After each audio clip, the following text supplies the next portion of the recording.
Thank you for clicking on the YouTube channel, Nerds in the Hood. What is up, YouTube? It is your homie Rex the T-Rex here, and today we're going to do a Let's Talk about Batman Arkham Asylum, a serious house on serious earth. Comic book. This comic book was written by Grant Morrison. It was illustrated by Dave McKean. Gaspar Saladino did the lettering. And if I mispronounced any names, I am sorry. This comic book opens with an Alice in Wonderland quote. The story starts with Amadeus Arkham's journal entries. We see that his mother is mentally ill in this flashback.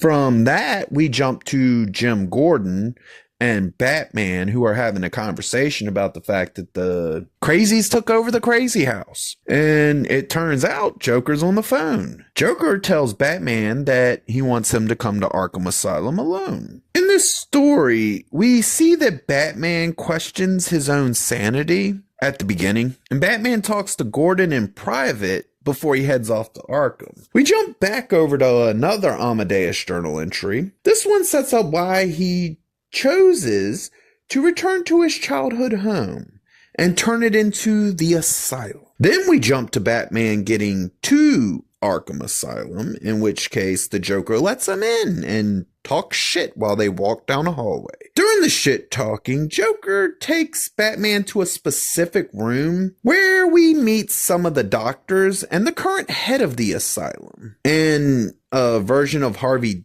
Dent that can't make his own choices because he no longer has his two-sided coin. He's now got a deck of tarot cards for some stupid reason. One of the doctors does try to explain why Two-Face has his tarot cards, and even tries to make Joker sound like he's the most sanest person ever, and that how they may be able to cure them. But realistically, once you read through this babble, you realize the doctors ain't got a fucking clue what they're talking about. From there, the Joker hears someone say they should unmask Batman. Joker tells them there is no point because the mask is the face, not the one under the cowl.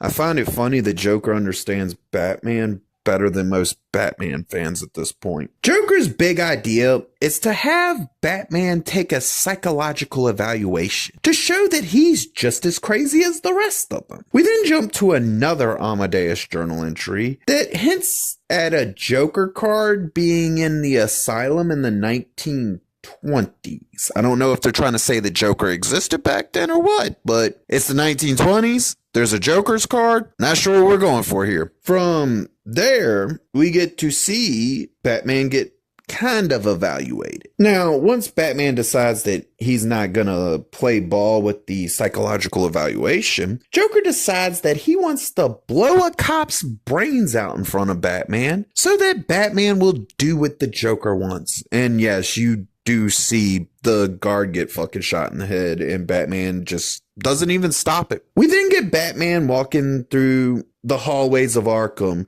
in line with the death of his parents in between each panel. We get another journal entry that's followed by the Joker talking to some villains. From there, we find out that Amadeus's wife and kids were murdered. Batman comes across Clayface 3 next for like all of 2 seconds. He hits him once and that's it. It's done. We move on to the next person, who turns out to be Dr. Destiny, who's in a wheelchair, and Batman beats him by shoving him down a flight of steps. I'm not going to lie.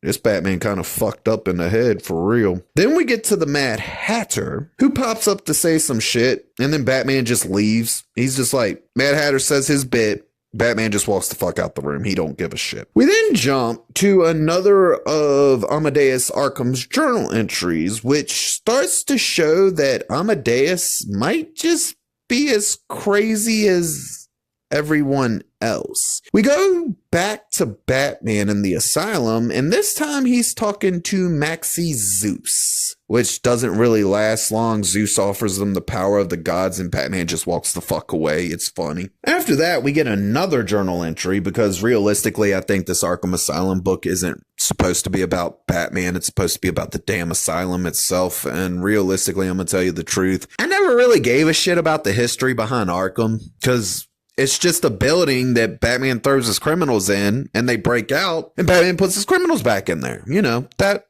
circle of life type of deal. But we get another journal entry, but this time Amadeus decides he wants to trip on some fucking mushrooms. Yeah, we got Amadeus Arkham tripping on shrooms here. And this is going to be this weird thing where it jumps back and forth, because at this point in the main timeline, Batman's coming up to fight Killer Croc. So we get this kind of mix between the Batman fighting Killer Croc fight and Amadeus Arkham tripping full balls on shrooms, which in the midst of tripping full balls on the shrooms, we find out that Amadeus was actually found the killer who killed his parents and murdered him in the asylum and set it up to look like an accident. Now, back to Batman, which after running a spear through Killer Croc, Batman just moves on to the final room, where we find out who the real villain of this story is. And trust me, for everybody who's ever played Arkham Asylum,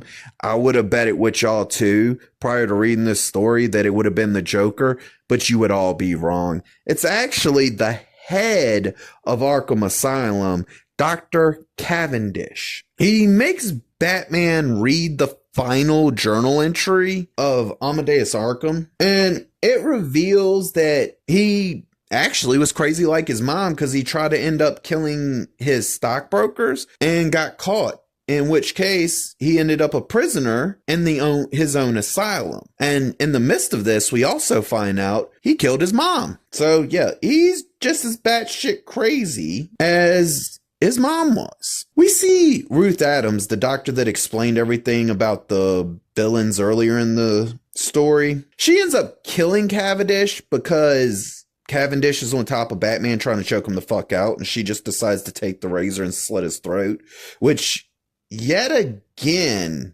oddly enough, Batman doesn't even bat a fucking eye at. For someone who has a I don't kill rule, he's letting a lot of people fucking die in this comic book. But you also got to understand that if you've never read a comic book prior to Crisis on Infinite Earths, you wouldn't even know that Batman didn't have the killing rule always. It's one of them things that you got to read the older comics to really figure out. Because everything after Crisis from Infinite Earths, on Infinite Earths, Batman has that rule. That's how you get your modern day version of Batman who doesn't kill at all. Anyways, after saving him, Batman tells Ruth that she needs to give him Two-Face's coin for some reason, and never really explains it right then, but we do get an explanation. Now, the reason he wanted Two-Face's coin, and I'm gonna tell you the truth right now, whatever the fuck Batman was thinking here is such a fucking long shot that this is really out of character for the character.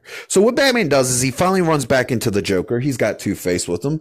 Batman tells Joker, why don't we let Harvey Dent's coin decide my fate? Tosses him the coin. Two-Face flips it. Two-Face catches it, looks at it, and says, the bat goes free. You want to know what the twist to this is? And this is why I don't know why you would write this way, because technically this is just undermining how smart Batman is. Harvey Dent, for no real reason explained, it's not set up at any point in the story. We're supposed to take that the fact that Batman gives Harvey his coin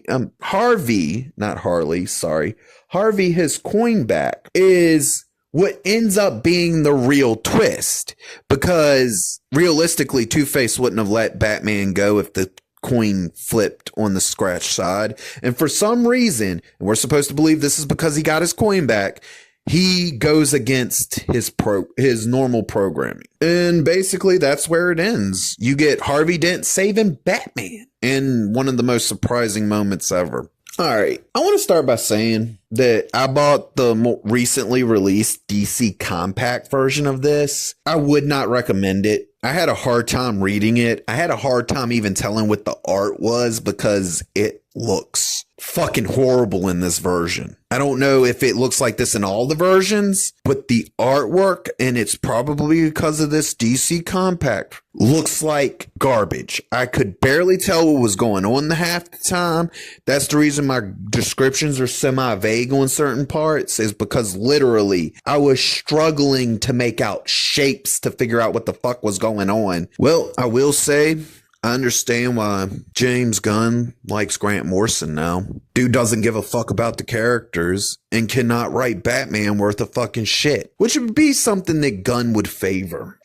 But this story is more of him trying to deconstruct the Batman. And I'm going to tell you the truth. Who really gives a fuck about how crazy Batman is? I certainly fucking didn't. He's supposed to be a damn superhero, not some mentally ill fucking person. And to even try to hint at this shows that not only do you not give a shit about the character you're writing about, but you don't even know how to write the fucking character right. We have several other Batman storylines that actually do this man justice. And here's the funny part. Ain't none of them by Grant Morrison. This comic book is the one example that kind of pokes a hole through my whole the comic books are always better than the films or the video games thing. Because somehow, and I'll admit when I'm wrong on certain subject matters, but this one I am going to admit, I'm wrong. The comic book is not better than the video game. What Rocksteady did with the video game stories is leaps and bounds above what anything Grant Morrison could even fucking come up with. And it's batshit crazy how they adapted this story and improved on it in every fucking way, but also kind of got rid of that whole let's deconstruct Batman bullshit in the process. It worked out better for Rocksteady, and I still love that fucking first video game. Arkham Asylum is still my shit. For me, the biggest problem with this story and the thing that irritated the living shit out of me the moment I read it was when Dr. Ross or Rose, was it Rose? Hang on. Let me check. Ruth. My bad, Ruth. It was Dr. Ruth. When Dr. Ruth tried to tell us the psychological breakdown of Two-Face and the Joker. And I'm going to tell you right now, it was the literal dumbest fucking shit ever. Two-Face needs to be reprogrammed by giving him too many choices to the point where he'd piss and shit himself before he was able to make a choice. And then the Joker is the most sanest person ever, but is able to reinvent himself and be whoever the fuck he wants to be each day when he wakes up. He doesn't wake up the same It's like, what the fuck are you talking about? Have you ever read a fucking Batman comic? You're supposed to be writing a Batman comic. And I'm questioning if you've ever read a Batman comic. Because for some fucking reason, people think explaining the Joker's mental state is doing him favors. Here's the thing. The best versions of these characters, for the most part, there's a few of them I do like when they're explained. Like I like when Bane's explained. I like what they did with him in the Nightfall storyline. That is my ultimate Bane origin story right there. I fucking love it. But they needed to explain his character so that you could understand where he's coming from. Harvey Dent, Two-Face, is split personalities. It's always been split personalities with the exception of The Dark Knight, which that's another subject matter. I'll talk about that specific point of that film at another time. Like the movies, but I do have problems with them. But I really do like those films. They're good Batman movies. I won't lie. They're not good comic book movies because they're not really comic book movies. And that's kind of why they're so great is they didn't make comic book movies. They made great stories for those movies, but they did take a lot of creative liberties that I will be talking about when I go over those films. And yes, I do intend to go over those films. But stop trying to fucking explain the Joker. He doesn't need to be explained. The man is fucking insane. He is the craziest fucking person ever. And the things that make him up are how batshit crazy he is and the fact that he treats everything like it's supposed to be this big show, like he's putting on a performance. Joker has always been about showmanship, you know? So I don't know why they feel the need every fucking few Batman stories to try to break the character down and re-explain him like we don't already understand Joker. He's not a complicated character. He really doesn't need to be, because what he is at surface level is fucking layered enough that you can do some unique shit with that character. Another thing that this story does is it tries to convince you that the sane one are the bad guys and the insane one is Batman himself. And I'm gonna tell you right now, that shit's never gonna fly. I've read way too many fucking Batman comics to even bite the bullet for this one. This is a hill you wouldn't even find me on, because if you think this is how Batman should be, shit. Now I understand why the fucking fandom's so broken, because Lord God, what the fuck? There are several other Batman stories that are amazing, and they do the character justice. You got, of course, my personal favorite, the Nightfall story. You have The Long Halloween. You got Batman Year 1, Year 2. You got so much stuff. Batman Metal was a really good one. I can't think of everything off the top of my head right now because there's so many damn comics. But those are just a few examples of good stories that do the character justice. Because I'm going to tell you right now, if you've never read this story, I really don't recommend you go out of your way to buy it. I really don't even recommend that you read it, really. But feel free to. Feel free to do what you wish and make your own opinion. And I'm going to tell you now, if you liked it, let me know why down below, because this is going to be interesting to see how people have interpreted this story versus the way I interpret it. And I'm actually open to see why people love this so much, because it confuses the hell out of me how anybody could like this as a Batman story beyond the video game itself. Like the video game, if you love the video game, I completely understand that. What confuses me is why anybody would like this particular version of Batman, because it's not Batman. It's the worst version of Batman as far as I'm concerned. In the comic books, it's the worst iteration I've read.